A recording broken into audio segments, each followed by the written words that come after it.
Comando Geral PNTL realiza encontro avaliação Rodifobia bangamba comandante Sirahotu apresenta progresso no desafio Nebeasoro durante a eleição presidencial Tinan Rihun Rua Noloresin Rua. Comandante-Geral Polícia Nacional Timor-Leste, PNTL, Comissário Faustino da Costa, ba jornalista Sira Iha Timor Plaza, dili segunda-feira, Loron Rua, Fulang Maio, Tinang Neh, Hateteng.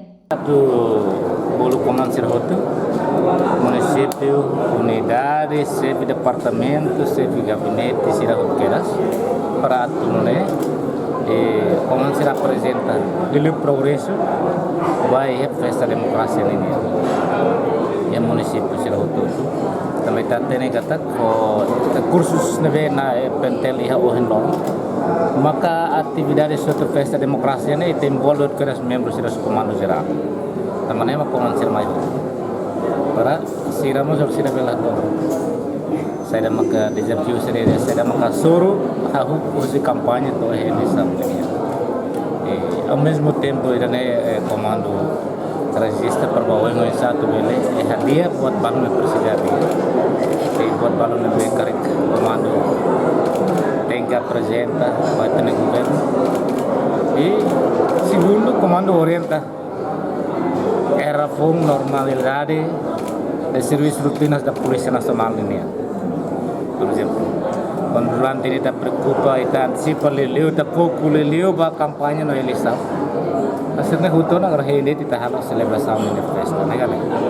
Comissário Faustino Mos informa, além de hare segurança ba atividade nebe iha, comandante Sira Mos tama iha serviço rotinas PNTL niang. Então, saya dah mau konsep tengah halo. Além de nina fating hare ba satu segura festa nebe ke iha seremoni serne. Segundo, Sira tama era ida nebe halau serviço rotinas polisi niang. Comando de ransom. Ida visibilidade ia harus município Siramai atau nasional. Rua atividade sira policiamento comunitário unian, atividade sira segurança rodoviária unian, ba ia aktu de prevenção.